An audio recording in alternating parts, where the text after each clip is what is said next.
Recently, I've stumbled upon the type definitions for fore and background colors defined in the node utils package. And while these look fine at first, we will use them as an example how we can achieve the same results in just 4 lines of code and make it much less error prone and much more extensible. Let's get started. So before we start to implement our much more concise and less error-prone type, let's first see what the issues are with the existing ones. So we are here in the util.dts file. This is the type definition file of the node utils package. We can see here we have this type foreground colors and background colors. Now let's first check this foreground colors type. We can see here we have these colors which are in a union type. So we can see here we have black, black bright, blue, blue bright, and so on. Now for almost all of the colors, we also have this bright variant. But we can see here for gray with an A and for gray with an E, we don't have this suffix. So we have to keep this in mind. But we can see all the other colors have this suffix of bright. So this means that most of the time when we add a new color in here, we also have to add the bright variant. While this wouldn't be that nice, it would be okay because we only add one other union for each color. But when we scroll down here, we can see we have the background colors type here. And this is exactly the same as the foreground color. The only difference, and we can see here with the black and the BG black here, we can see that we only have a prefix here of BG in front of our color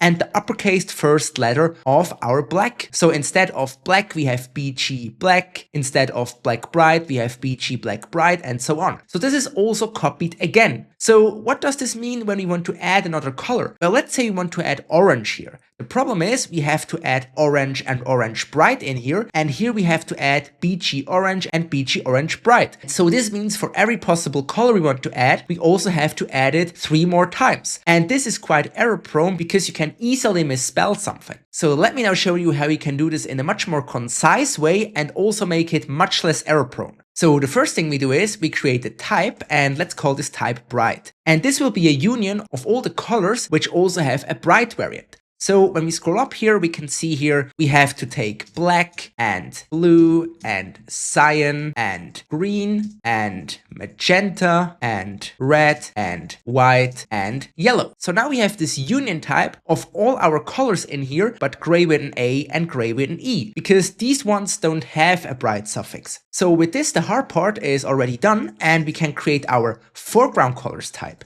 Now, how can we use this bright type we have to really easy also add the unions with the bright suffix? We can use template literals. So I already did a video about this. You can find it in the info box and in the description below. But how we can use it is like this. We use backticks, and we can now use these template literals the same way as we also would do in template strings in JavaScript or TypeScript. We use our $sign with curly braces, and we say we want to have our bright type in there, and the suffix should be bright like this. Now let's see what the result is when we say we have here the foreground colors and we use our auto-completion. We see we get black bright, blue bright, cyan bright, and so on. So for each of our types in our bright union type, we now get the color with the bright suffix. Now of course we also want the bright type itself. So we say we want to have the bright type with a suffix of bright, but also bright itself. And when we now check again, we can see we get black, black bright, blue, blue bright, and so on.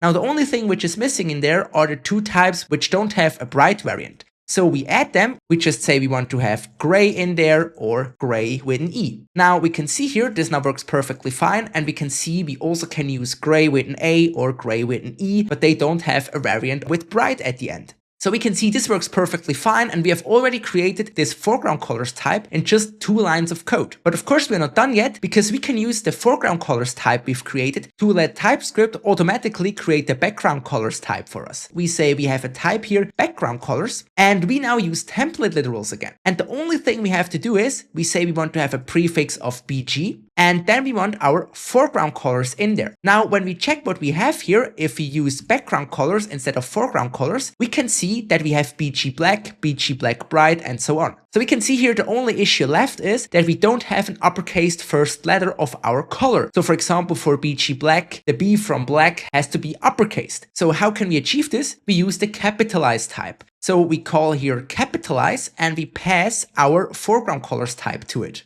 Now, what is this capitalize function, you maybe think? Well, let's hover over this and we can see this is an intrinsic type. I already did a video about intrinsic types and how they work. You can find it in the info box and in the description below. But what you need to know about them is they are special types which are just handled in the TypeScript compiler, and the TypeScript compiler then creates this custom type from this intrinsic type. But we can see what happens when we use this. Now, when we see here for background colors, we can see we get the capitalized first letter of black here, blue, cyan, and so on. So this works perfectly fine. So let's now do the following. Say we want to have background colors or foreground colors, and let's see what we really have all in all. So we can see here we have all the possible combinations. So if I, for example, use blue here, we have blue, blue bright, beachy blue, and beachy blue bright. If I now use gray, for example, here, then we can see I only get gray and beachy gray because we don't have a bright variant for this. So this also works perfectly fine. So let me now show you how much easier it now is to add a new color.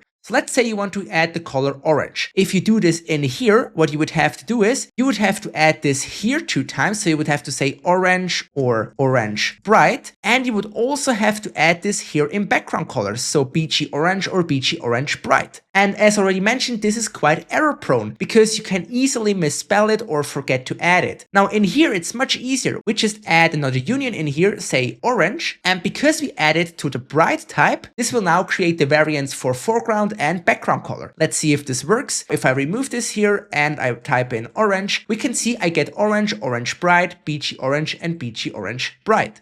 So I hope you can also see the advantage of this, because you only have to add it once in your bright type in here, or if you don't want to have a bright variation, you can just add it in here, and you don't have to copy your code and do this multiple types, like for example, you would have to do this if you would use the approach Node used with their types. So thank you for watching the video. I hope you learned something useful today. If you did, please leave a like and subscribe to the channel to stay up to date for the newest TypeScript stuff. And also let me know in the comments what kind of topics you'd like to have covered in future videos. See you in the next one. Bye.